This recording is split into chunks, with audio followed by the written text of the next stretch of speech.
guys. Safe landing. Fire up, baby. Your group, ready? Yeah.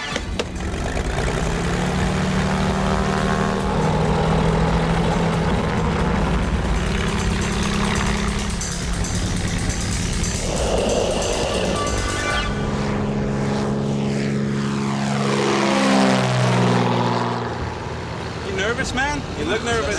A little bit. The atmosphere on board is light-hearted. I was there. But as the plane climbs, the weather begins to close in.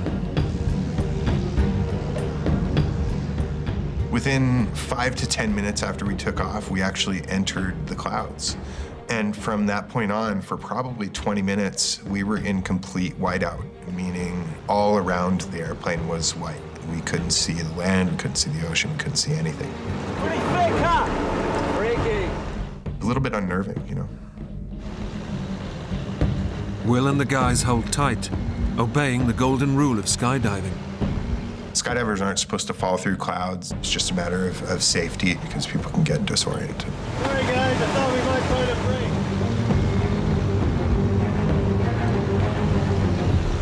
We were expecting at some point to come out above the clouds, but we just never did. With no break in the clouds in sight, the guys decide to turn back. Okay, guys, it's too thick. It's just not worth taking the risk. We were a little disappointed, but we all skydive a lot, so it wasn't a big deal, you know, we'd get over it. We're used to clouds and, you know, you don't jump through clouds generally, so it was fine. But as the plane turns and makes its way back to base, they hit serious trouble. Within 20 seconds after we started going into minor turbulence, God, I hate this car. it just got worse and worse. Okay. Then the plane started going into massive turbulence. I was definitely not a happy camper, you know. I didn't want to be in a little tiny plane flying crazily all over the sky. No.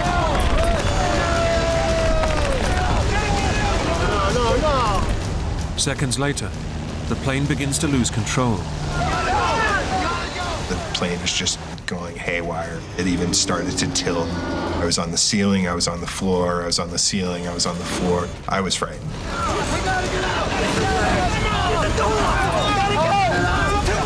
At that point, there wasn't much we could do except ride it out or jump out. Get the lag. With the plane now hurtling towards Earth, Will and his friends have no option but to take drastic emergency action. And at that point, we all started going for the door, trying to get it up. It was the only thing we could do. It took us 4 tries to get the door open because we were being thrown about the airplane so much. Come on. Despite not knowing how high they are, and if they have enough time to parachute properly, they dive into the void. Once that door was open, my butt was out of that airplane. I did not want to be there. I knew that. I trust my skydiving equipment. I trust my parachute, and I did not trust that airplane at that point. I just got out. 5 to 8 seconds later, my automatic parachute went off, which means I was going at a very fast velocity at about 700 feet.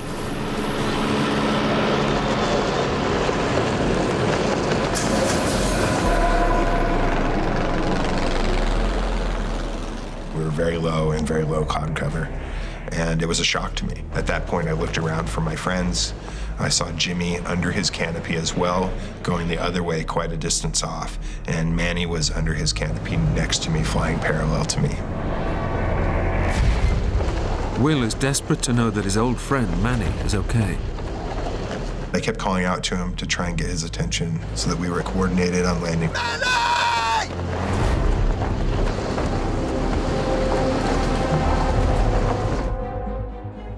But he never answered. He was just kind of limp, you know. His head was hanging down, and my assumption at that point was that he got hit by the airplane coming out. It occurred to me that he might be dead. Just seconds after jumping, Will is now hurtling towards Earth at 40 miles an hour, with absolutely no idea where he might land.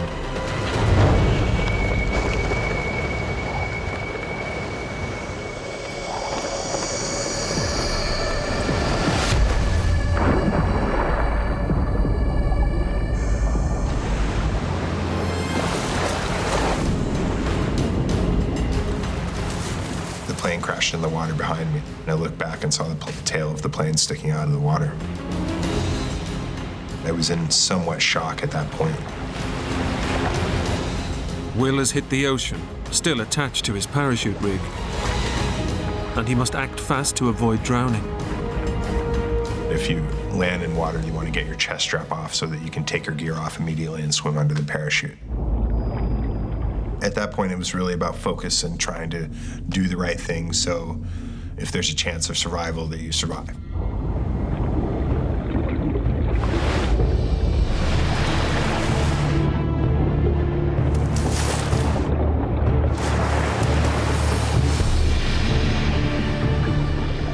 It took me 2 or 3 minutes, and that was a pretty scary feeling because you can actually get tangled up in the lines and drown.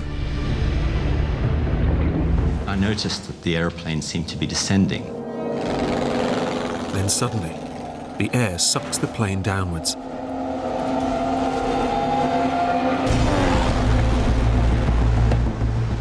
You get these vortexes that come off the ridge, and we'd flown into one of those. At full throttle, Adam attempts to pull the plane up over the oncoming escarpment to escape the vortex. I was trying to keep the airplane going at maximum revs to keep the nose up. The stall warning came on. This is bad news. I know this is really bad news. We were in serious trouble. It seemed like we were not going to get over the top.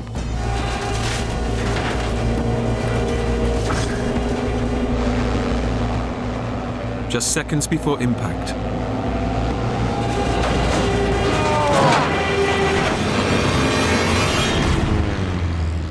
Adam manages to bank the plane. I managed to get the wings level, but we were going down. Going in! We're going in! What happened is that we just lost it. Going in! We're going in! Brace! Brace! I had about 10 or 15 seconds to say I had a good life. Brace!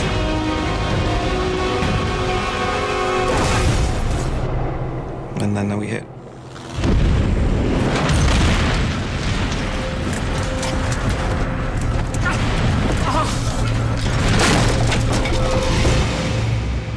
The plane is shattered on impact.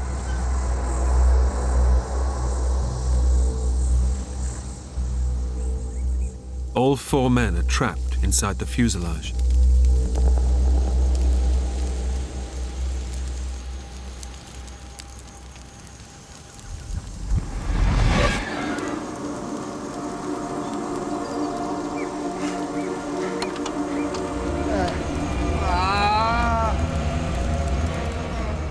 I woke up, and the first thing I knew one had to do with these situations is get out of the airplane.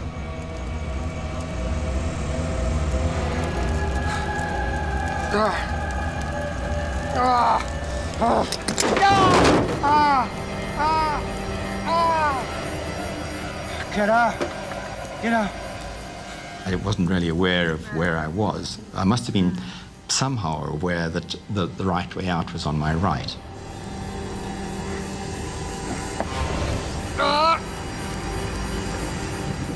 Pilot Adam struggles to free himself from the wreckage. He's in for a shock. I landed on the wing, but then, there was this huge pain. Shoots through your whole body like an electric shock. And I immediately knew I'd broken my back. Adam has escaped the burning fuselage, but he's now helpless on the wing, where the fuel for the plane is stored. Fire! As fuel leaks closer to the flames, We still had a significant amount of fuel on board, and I was lying on it. the smallest drop could ignite the fuel tank. turning the plane and all 4 men into a fireball. Fire! Get out! Get out! Mumba scrambles clear, but Clive is still inside the wreckage. I remember waking up. First thing I saw was Adam lying on the wing. I smelled aviation fuel. I thought I had to get out of here.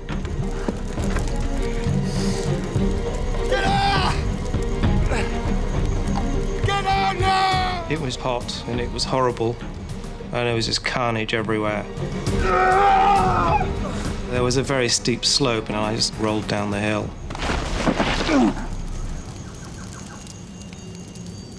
The plane is a ticking time bomb, ready to explode with Adam stuck on the wing. I was scared. I thought, this is not good. There was flame coming out of the engine. There was a fair amount of fuel leaking from the wing. Fuel is very, very explosive stuff, and the slightest spark or flame, the whole thing fireballs.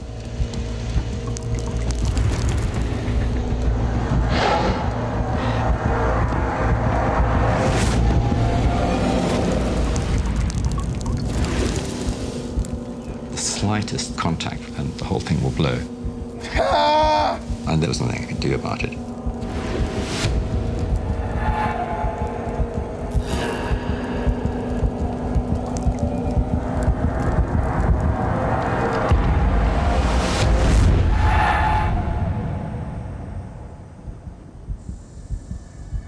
I just had a brief thought of, that's kind of weird, all our gear is just piled up in the middle of the floor in the helicopter. It's not strapped down, it's just kind of stacked up.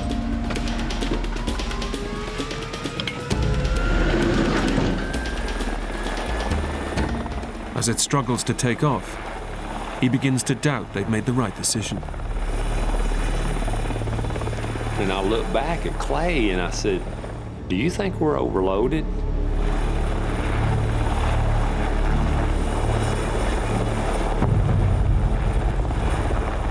But I mean, the crew seemed to be okay with it, so we just kind of let it roll off our shoulders and went with it.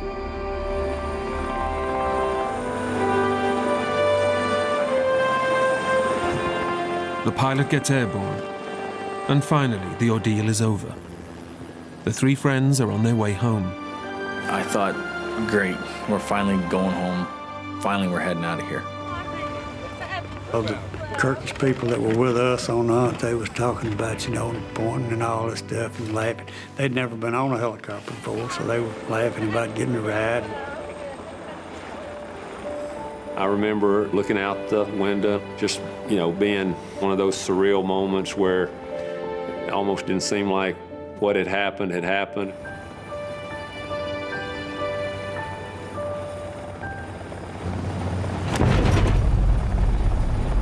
But as the helicopter makes its way over the mountains, it becomes clear something is wrong.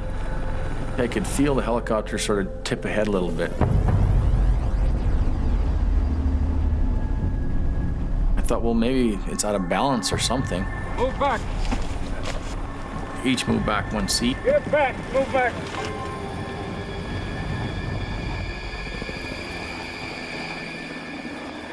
I remember looking back out of the window and still seemed like we were high up.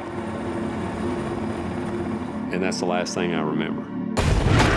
The helicopter suddenly spins out of control and plummets to the ground.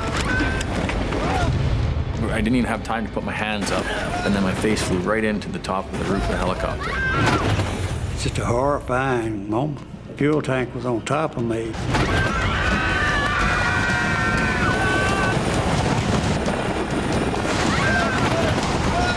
I remember all of a sudden going, that looks kind of close. And then boom, we hit.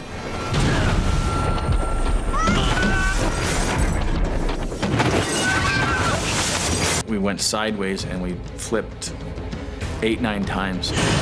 People were screaming and hollering and stuff was flying in every direction. These drums came past me and hit me a couple of times. Then all of a sudden we came to a sliding sort of stop.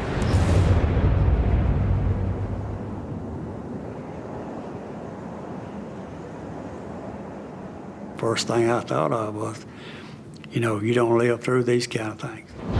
The helicopter is ripped open on impact. In the front, Clay is injured, his left eye badly bloodied. The first thing he hears are Denny's cries. Denny started hollering from the back. Where is he? Can you see him? Spook! Answer me, son. Answer me, son. Spook! He didn't answer me. Denny has no idea if his son has survived the crash. That was one of the worst feelings I've ever had in my life.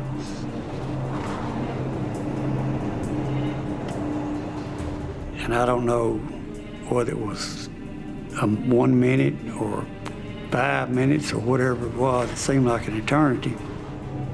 As I turned to my right, I seen Spook laying down beside me.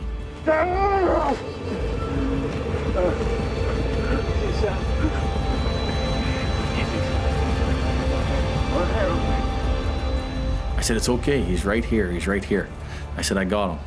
Spook! Spook is alive but badly injured. He's been crushed on impact and has broken 6 ribs.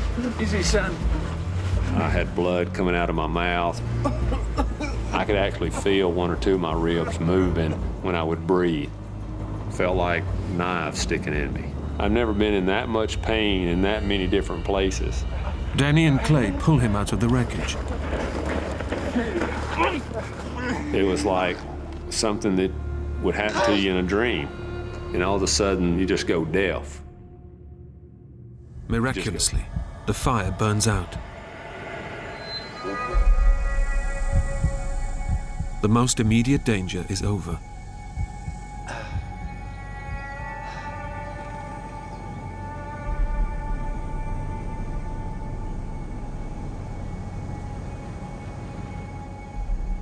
Clive! But like Adam, Clive is seriously injured and unable to move. I just had this terrible pain as if someone had stuck something into my back. I was just writhing on the ground looking for a position that would give me some relief. On impact, Clive's spine was twisted backwards and his vertebrae crushed together. Despite fracturing his back, he's managed to roll 70 feet away from the plane. I felt a little bit guilty that somehow I'd panicked because of fear of explosion and just tried to run away from that as fast as I could. Adam! Clive has no idea if his colleagues have survived. I could see the plane, but I couldn't really see any detail. I couldn't see Adam. I could just see the plane from where I was lying. Adam! Clive! Adam, are you okay? I'm on the wing! I kept calling to Adam, who just kept asking me if I was all right, and I said, yeah, I'm okay.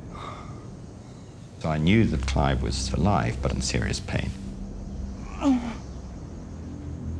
While Adam and Clive are both injured, Mumba is lucky enough to have survived relatively unscathed.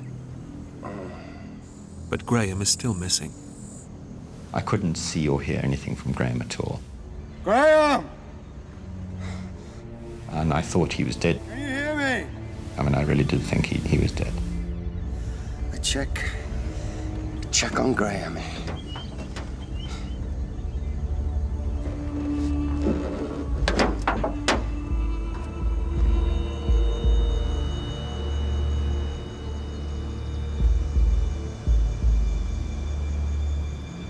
Mumba, is he okay?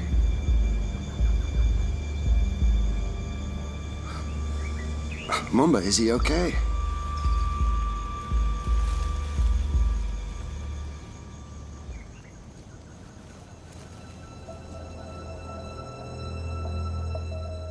Graham has taken the full impact of the crash.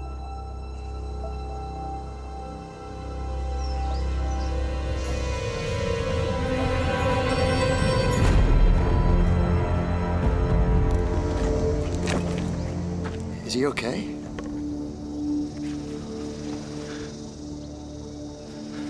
It's his foot.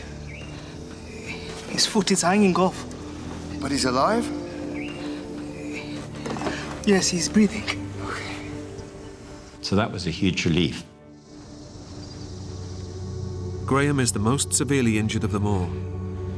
In shock, he doesn't grasp the full horror of what has happened. I knew my back was damaged and I knew my feet were damaged, but I didn't realize how bad. Adrenaline is numbing Graham's pain.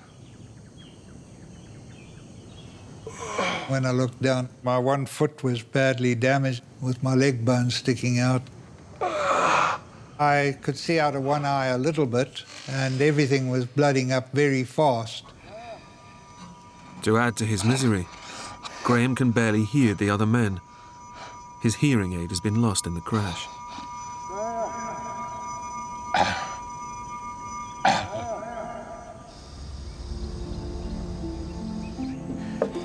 Are you hurt bad? I'm afraid I can't feel my legs.